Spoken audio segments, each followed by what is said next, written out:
Hey guys, welcome back to Berryscorner. It's Emily here, and today, oh my gosh, it's January 2021, and I know that I already posted some videos in January, however, we're gonna forget those because this is my January TBR.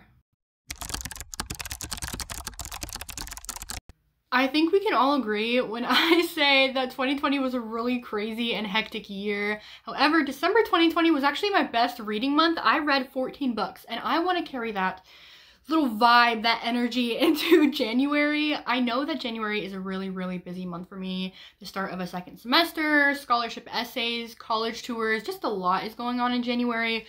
But I'm determined, so I made this TBR a little bit ambitious. But I mean, now I have a lot of choices, you know? Okay, so yeah, before I start this video, please subscribe, please like this video, please comment down below. All of my social links are down in the description box below, as well as my Amazon wishlist if you would like to be kind and gift me a book. Okay, now let's get on into the video.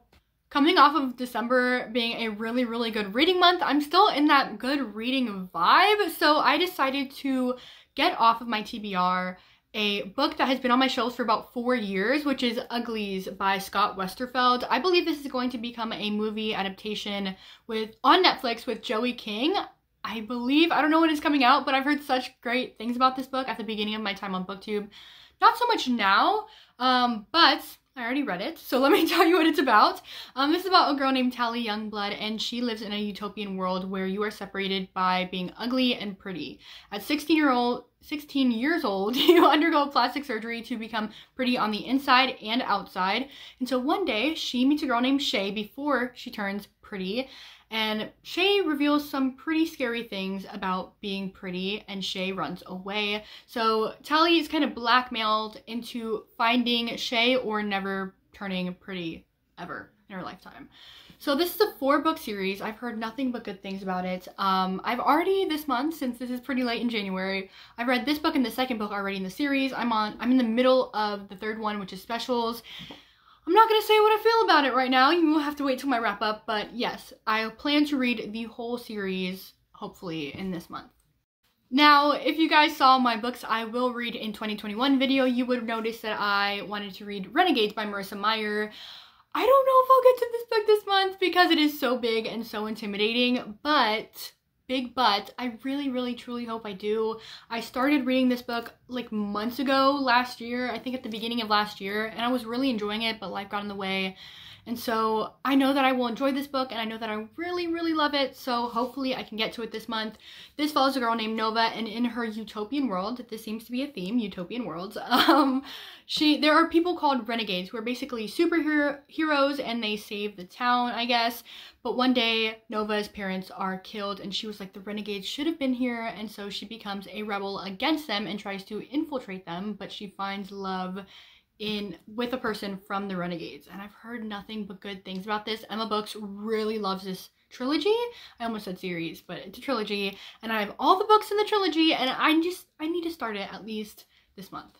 Now, the next book I do not think I will get to in January, but I'm really hoping I do, is The Invisible Life of Addie LaRue by V.E. Schwab. I am saying that I might not get to this because everybody says that it's very slow in the beginning, and I know everybody says it's slow but amazing, and I do think that it will be so good, but I don't know if that's what I want to read right now, a slow read. I do hope that I get to it. It's just whatever my mood wants in that day. But the font is so small. The font is so small. And so I think this might be the last book I pick up, but let's see if I get to it. This follows a girl named Addie LaRue, and she made a deal with the devil to live forever. However, there's a catch that she never knew. Whoever is in front of her, as soon as they leave her sight, they forget about her, and this leads to a very lonely life until one day she meets a boy that remembers her.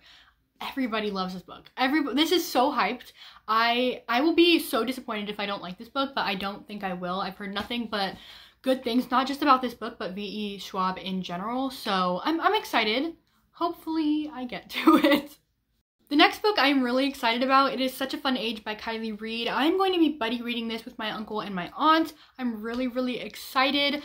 This is about a girl, at the beginning, I believe it's about a Black African-American woman who is a nanny for a white household. The parents start fighting and ask the nanny to take them just out anywhere. So she takes them to a grocery store and people think that she has kidnapped this child. And then after that, I believe it's about white people and their ignorance and them wanting to sound and do everything they can to not be racist, but is it really for the Black person or for themselves to say that they're not racist? I've heard such great things about this book, and I'm really excited to hear what my aunt thinks because she herself is African American, and I want to see like what her thoughts are about this because I'm not African American. I can't really fully judge this book, I guess. So I'm really excited to see what she thinks and what my uncle thinks, and I think it'll be really cool to, like, I don't know, have that little relationship with them. Delving off of fiction, the first nonfiction is Becoming by Michelle Obama, and I'm so excited to read this book. I have been wanting to read this book forever, and I finally got it for my birthday. Thank you, Mom. And I just have always been saving this for the right time and the right moment, and I realized that there will never be a right moment and a right time. So I'm hoping to read it in January. This follows Michelle Obama and her whole life story, growing up in her household, in a poor household, then going to Princeton and being the only Black person in the room. I also think in another video I said she went to Harvard, but just, I don't know where I got that from. And then of course being the first lady. I know a lot of people are hesitant to pick this up because she was a Democrat, but it doesn't follow any of the specific parties, just her being a first lady and how that impacted her life. You don't even have to be American to read this. Kevin from An Irish Reader read this book. He's from Ireland, so yes, I'm really excited. Everybody that I've heard that has rated this book has rated it no less than 4 stars. Even Kevin, he rated it 4 stars. He doesn't even live in America. So I'm really excited. I can't wait to get to that book.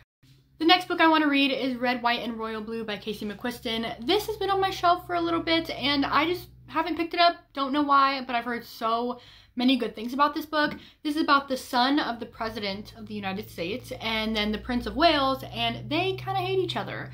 But they are forced for publicity to have a friendship, and then it leads to a romance, and I've heard so many great things about it. I don't really know why I haven't picked it up, but I think this will be the month that I do. It's pretty thick, so I don't know. I think it'll be good. Now on to the second nonfiction book, Trevor Noah's Born a Crime.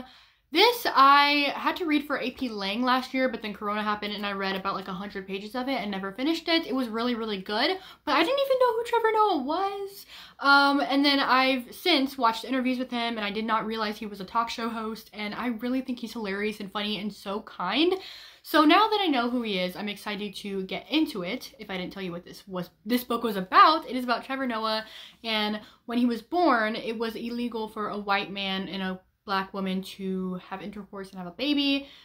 The white woman would be thrown in jail and it would just be a whole thing. So he was born a crime and it follows him growing up. And when I started it, I really enjoyed it, and I definitely think that I will enjoy the rest of the book. So the second to last book I've never heard of until this month. It is The Timekeeper by Mitch Albom. I didn't know what this book was until my middle school bully actually contacted me recently. And he was like, I heard you're a reader. And I was like, yeah, I am. And he was like, well, this is my favorite book. I cried over it. It is so freaking good. And I was like, oh, I'll check out, you know, the synopsis. Usually I say that to people and then I never really buy the book because I have just so many books on my bookshelf. But when I read the synopsis, I was so intrigued. It is about the inventor of the world's first clock, and he gets punished for trying to measure God's greatest gift. That alone, just wow. So he gets banished to a cave for all of eternity, just hearing the voices of the people that are trying to seek him for more time. And then Father Time comes and he's like, hey, I'll grant you freedom if you help save this dying billionaire and a troubled teen girl to show them the true meaning of time. So he said he cried. This book is 230 pages, super duper short. So hopefully I can read it this month. I'm really intrigued. And if he cries, then hopefully I will cry. Now the last book I want to read is 99 Days by Katie Cotigno. I don't think I'm saying her name right, but this I got at Barnes & Noble's. You know that little sale that they had if you buy something at Starbucks, you can get a book for $5. This was, I think, October's pick, and when I read the synopsis, I was really intrigued. It follows this girl, and once upon a time, she had a boyfriend, and she broke up with him and broke his heart for his brother, Gabe. So now she's back in town, and the brother Gabe is like all over her trying to get her back, and then I think they're about to kiss, and then the first brother walks in and is like, what? So yeah, she's stuck with them for 99 days, and it also mentions the brother's sister, and I really hope there's like a friendship between the sister and the girlfriend, because I always love those types of tropes. I don't know why, but they're really cute. This sounds like the perfect YA cheesy romance book. I'm so freaking excited to read this book, and I never heard about it anywhere before I saw it on that little stand. So hopefully I like it. Hopefully it's a new favorite, and everybody will now know that 99 Days is a good book, I guess.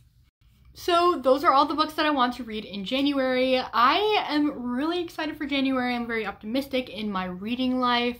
I don't know about the rest of my life, but I'm really, really excited. I hope you guys enjoyed this video. Please subscribe, please comment down below, do whatever you want to do, and goodbye.